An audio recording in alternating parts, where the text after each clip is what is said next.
Hey mamas, feeling that all too familiar mom guilt? It's time to say goodbye. In today's episode, we're diving into why taking breaks is not just an option, but a demand. Join me as we kick mom guilt to the curb, embrace self care, and step into the mom you truly want to be and your kids need. Let's go. Well, hey, it's your girl, Tawana, and I'm back with another episode of Tawana Talks where we spill the real tea on all things mom life and thriving as women. Today, we're diving into a topic that really hits home for so many of us moms: mom guilt. That nagging feeling that we're not doing enough, or the pressure to be perfect, all involved in the all inclusive parent. Spoiler alert, there's no such thing as a perfect mom. So, today we're talking about the importance of taking a real break and really getting rid of that guilt and learning to embrace self-care unapologetically. So, are you in? That's what I thought. So, let's do this. Now, sometimes us moms, we feel really guilty just for wanting a little bit of time to ourselves. I mentioned in a previous episode that I would sneak away time in the shower, fully clothed, water on, curtain closed, just to eat a Reese cup. Why? Why? It's like we have this invisible checklist of things we think we should be doing and the things that we think that we are responsible for all of the time: breakfast, lunch, and dinner, dishes, laundry, and homework, driving to here, picking up from there, buying this, and oh yeah, saving our kids' world. But here's the truth: we can't pour from empty cups. And taking a break doesn't make us bad people. It doesn't make us bad moms. It actually makes us human. And in fact, will help us to be better at both being a mom and a human. Have you ever seen an overstimulated, overoccupied, overdoing mom? It's like a robot and frantic, like a frantic robot with your hair crazy. Like, it's a lot. It is a lot. And I find myself sometimes, even through all of that, saying, this is a lot. This is a lot. And we've seen the memes out there that have said things like, I'm done adulting for today. I'm done momming for today. Like, these are unrealistic expectations. So today, I want to challenge the mindset. What if instead of feeling guilty, we start feeling empowered by taking those much needed breaks? What would that do for our mental health, our relationships, and even for our children? I mean, think about it. Like, in a perfect world, in a world of your own, think about taking those breaks. Like, what would that do for you? And I'm not talking about scheduling an extravagant vacation or running away to a hotel. I mean, those could be some great breaks, and so those could be your thing too. But I'm just talking about taking a moment for yourself where you don't have to, it sounds bad when I say don't have to think about your kids, but sometimes we shouldn't have to think about them all the time. If they're in a place where they're taken care of and they're cared for and they're okay, we shouldn't have to think about that in that moment. Why do we feel like they have to be on our minds at all times? And I'm not even talking about driving home slow and sitting in the garage to eat your fries without having to share them. I mean, we've all done those types of things to have a moment to ourselves, but I'm talking about really having those moments where you have identified that as a moment that you are not going to think about your kids. That moment you're going to think about yourself. So here's my tea. And again, there's no judgment here. Whew. My daughter was having a moment of unrealistic indecisiveness that resulted in an emotional breakdown. I'm talking full out emotional temper tantrum breakdown. So, side note, indecisiveness is really something that children with living with ADHD, and particularly children living with ADHD struggle with. Like, she relies on me to do something, and she relies on me because she's indecisive, because she has too many choices, or there's more than one choice. I'm not even going to say too many, and she can't quite make a decision. She's in a gap because in her mind, she's thinking, if I choose this, I'm missing out on this. So I want this, but I can't choose this because then I'm missing out on this. And so now I'm just stuck. And so she relies on me to do something about it. Then once I make a decision, she's immediately upset by not doing the thing herself or having the opportunity to do it herself. And this is something that's just consistent with children with ADHD. But get this, if I gave her the option for the decision to make a decision, she would have decision paralysis. And now we're in the same spiral in three, two, one, emotional breakdown. So in this moment, might I call this a hostage situation? All I wanted to do was to get her to the bus and off to a lovely day in school. And I feel like I said that before. So that is like my morning mission, Monday through Friday.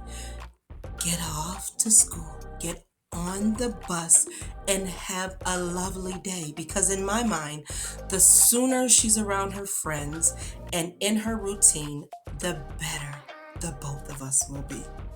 So, luckily for me, I filled my cup that morning and I spent some time with God. And before her feet hit the carpet, I had a full cup. So I was ready to take on the world. And so remember in last episode, I mentioned and talked about the necessity to set the tone for you for the day. Just because you're setting that tone or you're doing the things that you need to do in the morning does not eliminate the chaos that may be ahead of you or that's ready, waiting for you in your day or stops all of that. But it does prepare you to be proactive in all of those measures and you're not pulling and pouring from an empty cup. So she is full on temper tantrum, rare character mode, and ding, I get this notification that the bus will be 30 to 45 minutes late for pickup. And it would be helpful for parents if they could drop them off. Now, I am literally in between a rock and a hard place. Do I endure this torture for another 30 to 45 minutes? And I tell you, it was pure torture? Or do I endure the 9 minute close, very close proximity card ride torture to school? Ugh, it's not the time. It's the action that was happening there. So I took a moment and I told God on her. I was like, really, God? I prepared this morning, but I didn't prepare for this. I'm like, God, do you see her? Like, you told me to be patient, but do you see her? Like, are you looking? Like, it's like being in school. It's like when you have a mediator in school and they're like you do the right thing and you like you over there doing the right thing and you looking like i'm I'm doing the right thing, but is somebody gonna get her and all of this? And now the bus will be late too. I'm like, come on, God. Ashton, come out because I'm definitely being punked. This cannot be real life. Then I come back to my senses and I choose the hard place and said, get in the car. I'm driving you to school. Now, let me give you some more context since you all up in my business now. The whole tantrum was over the outfit I picked for her after she asked me to pick the outfit. Then because I picked pants, she was like, I was literally trying to kill her. Like her exact words were, you're literally trying to kill me here. And on the way out the door, she tries changing into a short set. And at this moment, it was the principal. Like, despite the struggle with indecisiveness and meltdown triggers, we cannot condone defiant behavior and disorderly conduct. And excuse me, these are characteristics that sometimes accompany children with ADHD, consistency and expectations accompanied with therapy can really change the narrative.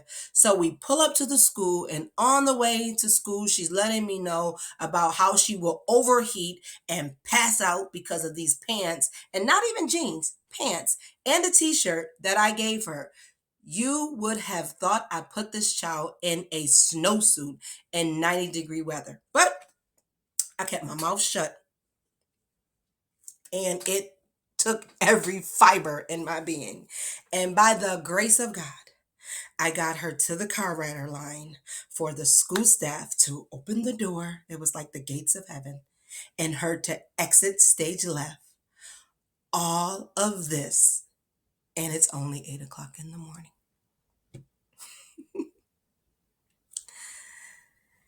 And then, and then, here's the real tea. Well, before I give you some more real tea, because you all up in my business for real, fast forward through the day. At the end of the day, because I think this is important to know, because you're not crazy. Like, moms, let me say this, you are not crazy. We may act crazy because of the situations that our kids put us through, but you're not crazy. Um, so fast forward through the day. As we get to the end of the day, we go over to a family member's house for dinner, and we come back home, and there's enough time for her to, chill out with her friends. And she comes in the house after being outside in our cul-de-sac, and she has on the shorts that she was changing into in the moment that I was like, absolutely not, put back on the clothes that I am literally trying to kill you with. Put that back on because it's the principle. And so again, I my full Claire Huxtable came on, and I was like, "Whoa, where'd you get those shorts from?"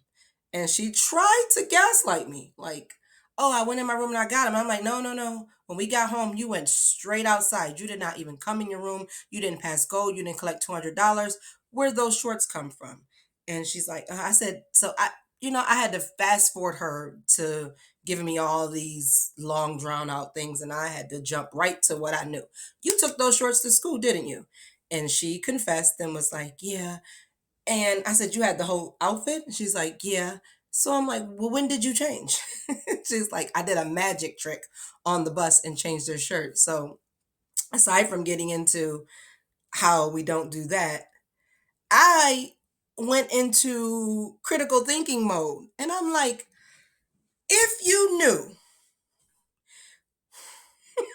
moms, you're not crazy. If you knew, child, you already set up a system or what's the word I'm looking for? If you already had a recourse for your own need, quote unquote, not, I say need lightly, or desire, meaning you had the short set already there and you knew you weren't going to literally overheat and pass out because you already had the thing. Why? Why, in the name of all things that matter, did you put me through a living, extremely hot Hades all before 8 o'clock in the morning? If you knew that you were going to change into the short set and everything was going to be okay, why did you not give me the win? Why did you not just say, all right, and just let it be? And go on about your day, change your clothes, change them back, do your magic trick, and then get back home and let it be. Why? Just why? But it didn't happen that way. And I think everything happens for a reason. But here's the real tea. Take a seat because you're going to want to sip this tea with me. Sometimes, just sometimes, I take breaks. And sometimes, just sometimes, those breaks are not scheduled or planned, but I get them in where I can fit them in. And you should too. So now, fast forward that day, rewind that day from the point I talked about with the shorts to this moment, but fast forward from the gates of heaven, the car doors opening up, to the end of the school day. And ding, another school notification. My daughter's bus will be running again 35 to 45 minutes late for afternoon drop off. Now, this time, my conversation with God moves from Really, God? To, oh, thank God. And instead of stressing about how I could use this time to get more done or even, I don't know, go pick her up. I mean, she's only 9 minutes away. No. I flipped the script real quick and said, you know what? This is an opportunity for mama to have a break. And guess what? She didn't overheat. The world didn't fall apart because I took that time for myself. It actually made me less tense, more relaxed when she got home. I was calmer, more present, and even managed to turn what could have been a rushed and stressful time into a really sweet moment for myself. And you have no idea what else was birthed from that time. So let's pause for a moment and take a commercial break. Moms, are you ready to transform your home environment and encourage positive behavior in your child? I know you are. I've got something exciting to share with you. Well, we all know the challenges that we face, and it can be difficult to manage behavior at home, especially when you're feeling overwhelmed, overstimulated, and undervalued. I mean, have you heard my story? That's why I created a free behavior contract template that you can use at home, inspired by the same positive reinforcement strategies that we use in schools.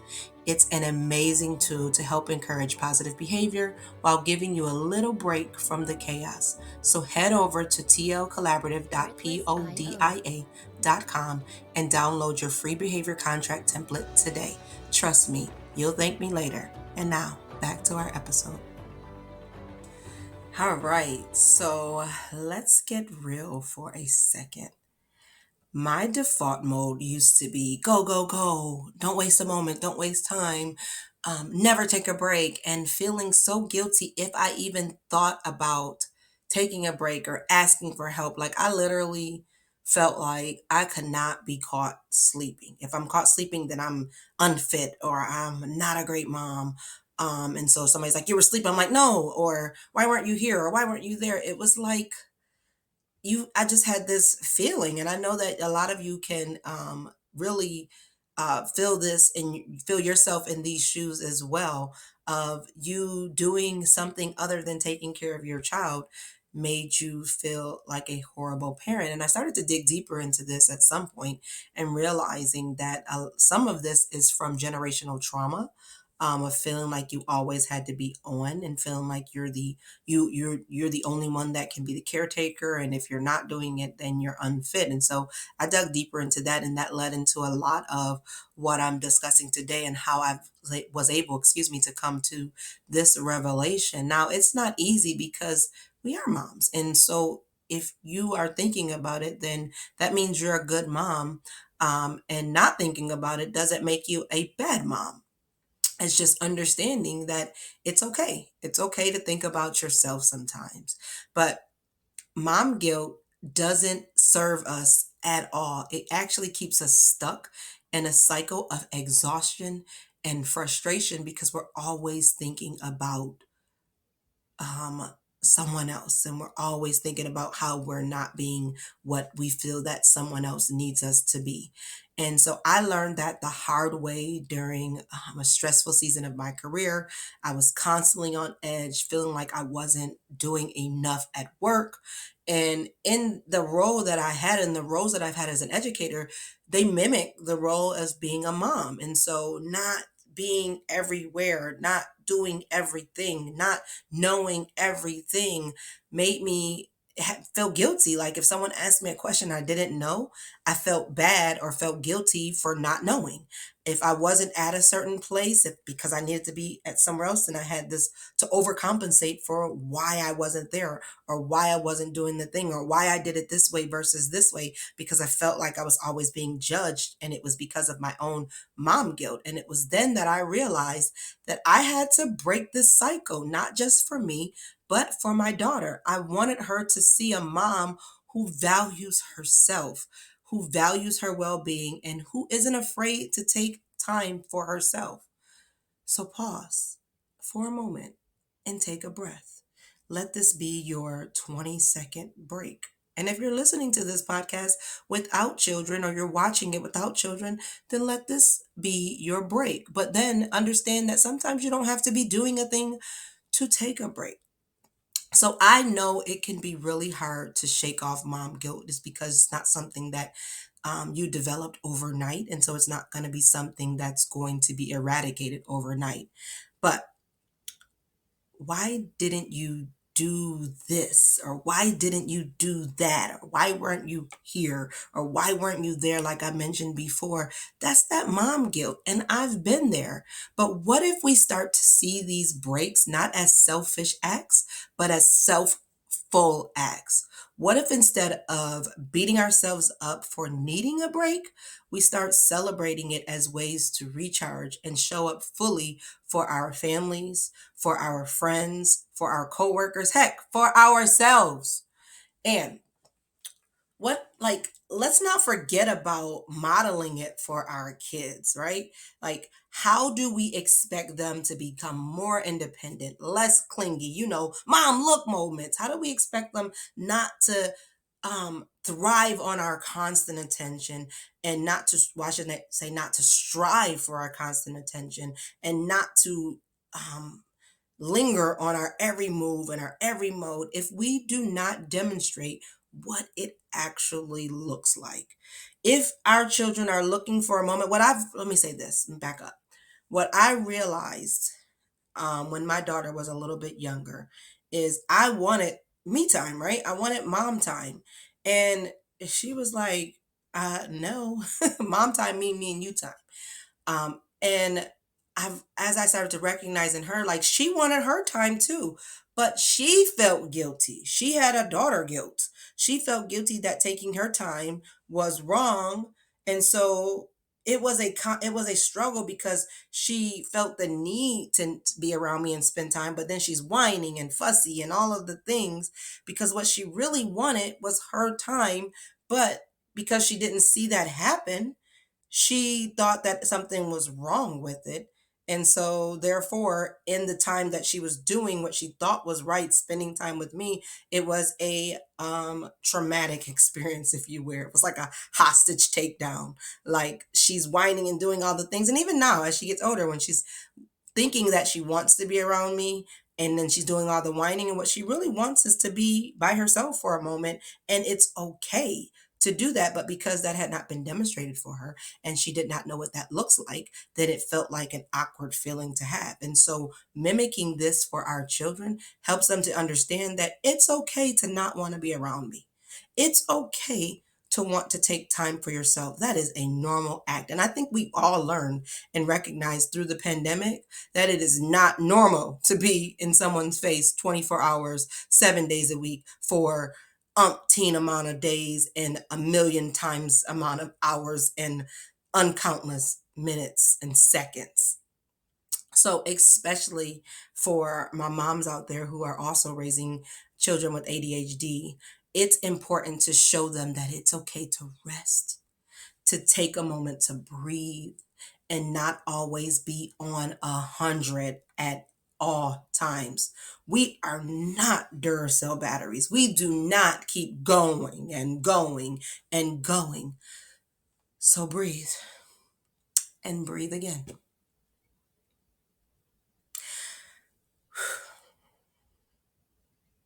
All right, now let's get into some tips and tools to thrive because I love to leave you with something practical. If you got your pen and paper, take notes or pause the video. But first things first, schedule your breaks. Like put them on your calendar, whether that's a paper calendar or that's a digital calendar. Just like you do any other appointments, you put all your kids' doctor's appointments and dentist appointments and gymnastics tryouts and events and games and all of those things and your meetings and everything go on your calendar. Well, I put meetings for myself. Schedule your breaks, even if it's just 10 minutes. And here's the key: stick to it. Give yourself the same priority that you do all of your other appointments. Do not schedule anything in there. Don't get in the habit of saying, oh, that's just my break, so I can move that around. If someone's trying to schedule something during the time that you've scheduled for yourself, you're not available, and do not feel guilty for it. Because if you had a doctor's appointment scheduled there and someone tried to schedule something, you would say, I can't do it at that time. So you need to value yourself and prioritize yourself. Stick to it. Point number two, or two number two, reframe your mindset. Remember that taking care of yourself is part of taking care of everything else. You're setting a powerful example. Empty cups cannot pour anything. Remember the song, nothing from nothing leads to nothing. You got to have something. And so if you are giving yourself nothing, you're going to have nothing to pour out. And what happens with that is you run on empty. And what happens with that, you burn out and you crash. We cannot even drive our cars without gas. We have to stop and fill it up. So give yourself the moment of stopping and filling it up so that you can take care of the things that you want to and the things that you need to. Or should I say the things that you need to and the things that you want to. Use mindful moments. I've talked about this in several other episodes. Take a few minutes throughout your day and breathe, pray, get some fresh air. Getting outside helps you to see outside of where your thoughts are, or simply be still. It can do wonders for your mental state. Try it one time and see how you feel. Document how you feel from there, and then do it again. If one way didn't work, try another way. But I guarantee you, if you take a mindful moment, this is not the time to think about all the things that you have to do and write down your to-do list and thinking about you got to get little so-and-so here and you got to call so-and-so. No, it's mindful. It's thinking about yourself. It's taking a moment to center and ground yourself. And sometimes you may have to have multiple throughout the day. I know I did in a season of my life. Um, and for your daughters, teach them mini breaks. Encourage your daughter to take short breaks when she feels overwhelmed, overstimulated, having a moment. She can color, she can listen to music, do a quick stretch, or even go for a walk. Have that conversation of what are some things that could calm her down that do not involve you, things that she can do by herself that doesn't involve your input and does not involve you. Teach that to her. Um, Positive reinforcement. I talked about this before. Use the behavior contract that I created in that moment of ah, and use it to collaborate with your daughter and encourage positive behavior in a fun and engaging way. Like I literally called my daughter into the office. We went through the contract like she was on my schedule of a client, and we talked about it. I showed her Exhibit A, B, and C, and in this case, Exhibit D. And she was able to confirm who she was in that moment, who she belonged to, and what the expectations were. And so that we were able to outline the expectations and the benefits from following those expectations and the consequences for not. And because the environment was set in a relaxed, conducive, and she felt valued and seen as a client, we're able to put that in place. So use it however it works for your family, but putting some expectations and encouraging positive behavior is a great way to teach your daughter how to pour into herself. Model self-care. We talked about that. If they don't see it happening, then it's an internal need. They're going to feel like something's wrong with them because they never saw it happening. So therefore, their bodies will react to the lack of, when we can just teach them that it's okay. It's okay to need a moment. It's okay to take care of yourself. It's okay to have a self-ful moment. So show her that you take breaks too. It's a great way to reinforce that everyone needs downtime, not just kids. I used to have this little drawing map when my daughter was, I think, like 4, and it had like Monday through Friday, and it had just stick figures. On this day, it had the stick figures holding hands. And on this day, it had them separate. And it didn't mean that this was our day where we were totally disengaged and apart. It just meant that this was the day that I am going to have a mommy time and you're going to have Tyler time. And that meant you're going to do some things that are on your list that you can do: color, listen to music, all of those things, or one of those things. And mommy was going to do something by herself, whether that was watch a show or read a book or eat a Reese cup, but not in the shower this time. So now breathe and breathe again. That was a lot. So let's ditch this mom guilt. Like, get out of here. Let's embrace those breaks and celebrate self care. And remember that by taking care of ourselves, we're taking care. And if you haven't already, don't forget to go over to my website and grab your free 7-day mindful moment, and be able to start to incorporate those mindful moments for yourself as you start to eradicate mom guilt in your life. Again, remember, you didn't get there overnight, so therefore you're not going to get rid of it overnight, but it just takes one step at a time. So let's create this positive, empowering environments for our kids and for ourselves. That was a lot. And I hope that this was helpful. Please leave some comments and tell me how you're starting to eradicate this mom guilt. On my website, I have a spill your tea section. So go there, spill your tea. I would love to feature that on the podcast. Everything is anonymous. I would love to maybe get some tools and tips from you on how you are eradicating mom guilt. I do not claim to know it all. And so we're all in this together. This momming ain't easy. But until next time, keep thriving, keep shining, spill your tea, and remember, you got this, mom. Peace. Hey, thanks so much for listening. Don't forget to go ahead and hit that subscribe button, like, and share with a mom or someone that you feel this information would be extremely helpful for. Then head over to Instagram and follow me on my Instagram accounts at Tawana Talks, at TL Collaborative, at Dr. T Williams. As always, stay thriving.